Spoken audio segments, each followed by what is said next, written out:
రేవంత్ రెడ్డి గారు కానీ కాంగ్రెస్ పార్టీ వాళ్ళకు కూడా నేను విజ్ఞప్తి చేసేది ఏంటంటే 10 ఏళ్ళు మీరు కాంగ్రెస్ ప్రభుత్వం ఉన్నప్పుడు రైతులకు ఏం చేసింది అనేది ఒక్కసారి రివ్యూ చేసుకోండి. 10 ఏళ్ళల్లో టీఆర్ఎస్ ప్రభుత్వంలో రైతులు ఏ రూపంగా బాగుపడ్డారు, ఎంత సాగు పెరిగింది, రైతులకు ఎంత హ్యాపీ అయినరు, రైతుల భూముల రేట్లు ఎట్లా పెరిగినాయి, రైతుల ఆస్తులు ఎట్లా పెరిగినాయి, రైతులకు ఎంత లాభం జరిగిందనేది రివ్యూ చేసుకోండి. ఇంత మునుపు నిరంజన్ రెడ్డి గారు చెప్పినట్టు 4,50,000 కోట్లు మీరు రైతుల కోసం ఖర్చు పెట్టారు. మీరు ఏం ఖర్చు పెట్టబోతున్నారు? నేను ఒకటే రిక్వెస్ట్ చేస్తున్నా, ఇలా రైతులు హ్యాపీగా ఉన్నారు, కానీ ఈ 6 నెలల లోపల ఎంత ఇబ్బంది పడుతున్నారు అనేది కూడా మీరు రివ్యూ చేసుకోండి. కాంగ్రెస్ ప్రభుత్వం వచ్చిన తర్వాత కరెంటు పోతుంది, మోటార్లు కాలిపోతున్నాయి, స్టార్టర్లు కాలిపోతున్నాయి, ట్రాన్స్ఫారాలు కాలిపోతున్నాయి, అల్లకొల్లలు అవుతాను కరెంటు లేక. మళ్ళీ పాత రోజులు గుర్తుకొస్తున్నాయి. ఇది వాస్తవం కాదా? చెల్లల్లో నీళ్ళు లేవు, ప్రాజెక్టులకు మెయింటెనెన్స్ ఇస్తలేవు. 6 months నుంచి మెయింటెనెన్స్ లేదు, దేవాదులు లేదు, కాళేశ్వరం లేదు, అన్ని ప్రాజెక్టులు మెయింటెనెన్స్ లేక నీళ్లు వస్తలేవు. చేతులు ఎత్తేసినారు దేవాదుల వాళ్ళు. దాన్ని వాస్తవం కాదా? మీరు బిల్లులు కూడా ఇస్తలేరు. ఇవాళ చెల్లళ్ళకు నీళ్లు నిండుతలేవు. మీ మీ మీ ఆర్గనైజేషన్ మొత్తం కుప్పగూలిపోయింది. రైతులు అల్లకొల్లం అవుతున్నారు. ఇది వాస్తవం కాదా?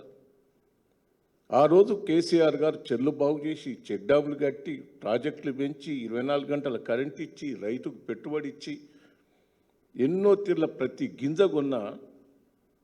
కానీ ఈరోజు మీరేదో రైతు ప్రభుత్వం అని గొప్పగా చెప్పుకుంటే సిగ్గనిపిస్తలేదా?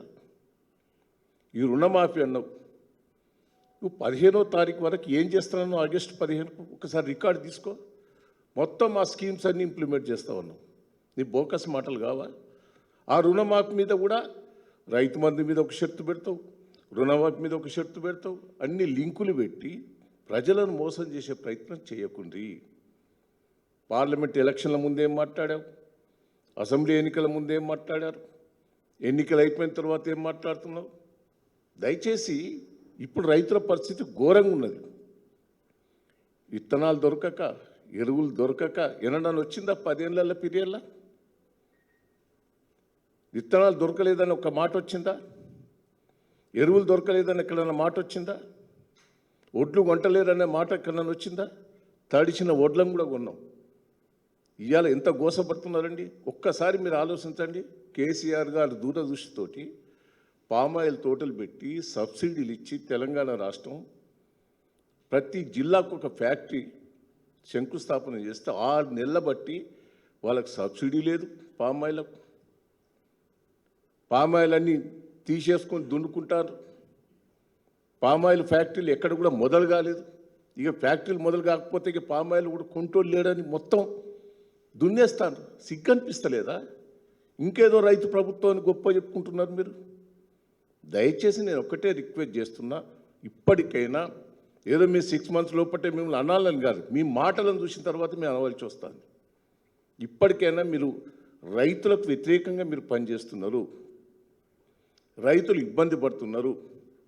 నిరంజన్ రెడ్డి గారు పూర్తి లెక్కలతోటి ఆధారాలతో చెప్పారు. ఒకసారి రివ్యూ చేసుకోండి. మీరు మోసం చేసే ప్రయత్నం చేయకుండా రైతుకు పెట్టుబడి అందలే. సిగ్గనిపిస్తలేదా మీకు? టకా పడేది. 10 ఏళ్ళు రైతు బంధు ఇచ్చాడు. దయచేసి రైతులకు ఎక్కడ చిన్న ఇబ్బంది జరగలే. రైతులు గోసపల్లె అన్ని రైతులు ఇప్పుడు విత్తనాలు దొరకక, ఎరువులు దొరకక, నీళ్లు దొరకక, కరెంటు దొరకక, పెట్టుబడి దొరకక ఎంత అవస్థ పడుతున్నారు. పాత రోజులు వస్తానే గుర్తుకు.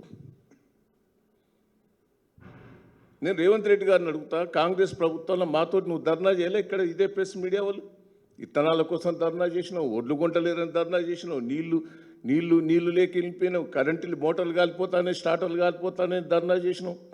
అవి కాంగ్రెస్ ప్రభుత్వం రోజులు మళ్ళీ వచ్చినాయి. అవి రాకుండా చూడమని మేము రిక్వెస్ట్ చేస్తున్నాం.